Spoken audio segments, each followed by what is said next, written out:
This is Carrie Johnson with the Iowa Department of Management, and this is part 5 of a segment of a session of property valuation focused webinars for auditors and their staff to use as they submit property valuations to Department of Management for the 2025 assessment year. This particular segment is about the reports that are available, how to access them, some different key reports that you may want to review.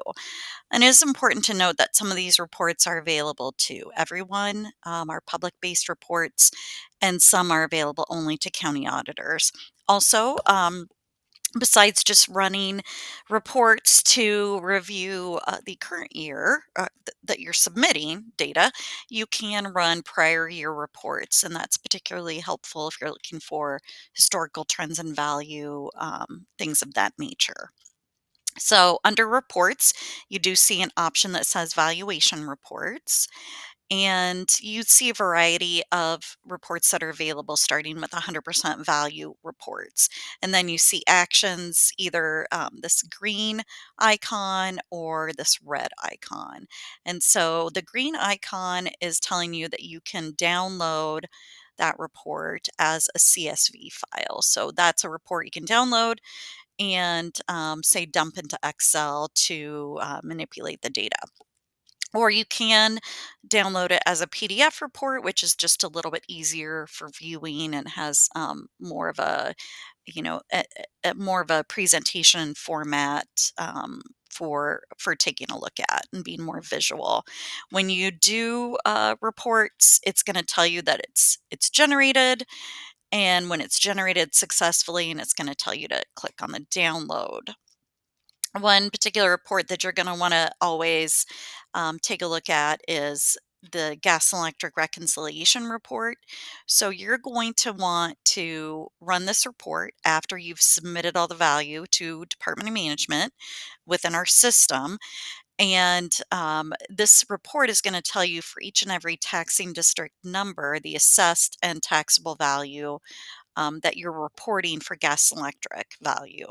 You're going to want to compare that to the original file that you got from Department of Revenue for taxing districts with gas and electric value, and make sure that those are still correct.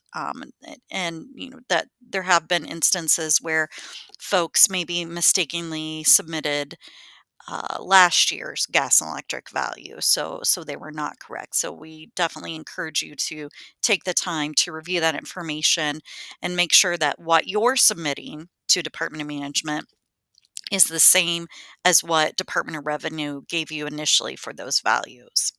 Taxing district summary report is a good just overview of each and every taxing district, the different flags associated with that taxing district. Is it rural? Is it urban? Is it city ag? Is it city exempt, etc.?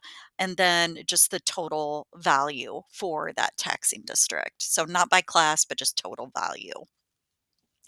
Estimated TIF area revenue report. A lot of your TIF authorities are going to want to use this report, and you're going to want to take a look at it to make sure that what you're seeing estimated for TIF revenue is congruent with what you had calculated in your system as the TIF revenue needed to service the outstanding TIF debts. So this is going to tell you for each and every TIF area that you have and the taxing districts within that area, what the increment value is, what the estimated net consolidated tax rate is, and then what that would generate as far as estimated TIF revenue. Key change report, there's one for taxing districts. So for instance, if you had added taxing districts, then it would show you the information on those taxing districts you'd added. If you had not added any taxing district, it's going to tell you no records found because you have no new taxing districts. Similarly, it'll tell you about new TIF areas that were added, and not if you didn't add any new TIF areas. One of the very important reports that you will run is taxable valuation by levy authority. So in this case, you can pull it up by the year obviously if you want prior years, but for purposes of checking over your data, you'd run it for 2025 and you'd run it for the different levy authorities within your county. This will report for you the value that is available for that levy authority to tax against. So, column A is a value for computing tax rates, and that's going to include gas and electric value. Column B is any incremental value that's being used to generate TIF revenue and only available for taxing for those entities that tax debt or for, should say, any school, PEPL, and ISL rates. So column C is simply A and B added together. So if somebody has a debt service rate, they're applying it to column C. For their general rates, they would be applying it to column A. And then D, E, and F are the same values, other than they are just the values that will actually compute property tax. And so then this is the value without gas and electric. It is very important to be sure that each levy authority is correct, that what you're seeing on the screen matches your local software, and that all 6 columns are correct and what you believe them to be. 100% valuations by a levy authority. Again, make sure each levy authority is correct, both before and after any exemptions are applied. These 2 reports are the levy authority valuations by class, both 100% and taxable. Those are good reports to review. One of the things you might want to do, and I do suggest, is it can be helpful, is to compare this year's total value and also total value by class to last year's valuations by class. Are there large changes? Any large changes, are they explainable?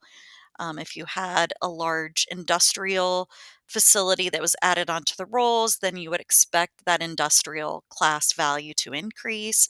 However, if they were subject to an exemption at the get go, then you would expect the value wouldn't necessarily increase very much.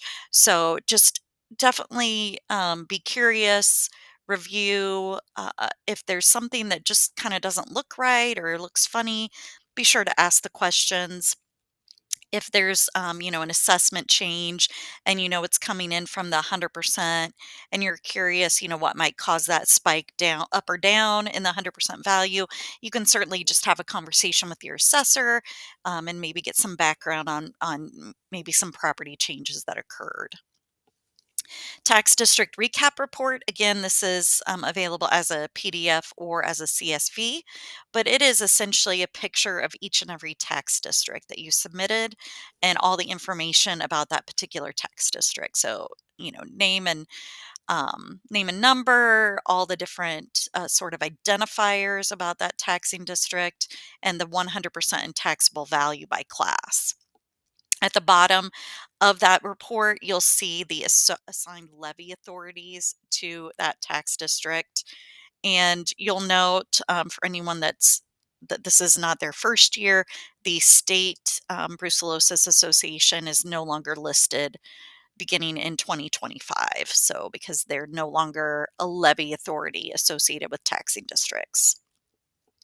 And again, you can also use that CSV file as a way to take a look at the value within the taxing districts in your county. And in particular, if you're looking at the value once tax rates have been determined, it's a good way just to see the components of the rate. Once all those budgets have been approved and certified and we finalized rates, you can see for each and every taxing district, each and every component of the consolidated tax rate. If you have any questions about the different kinds of reports that are provided, whether something looks odd and you have a question about it, or is there any other type of data that can be generated, those types of things, please feel free to contact me. I am available by my phone or email. Thank you.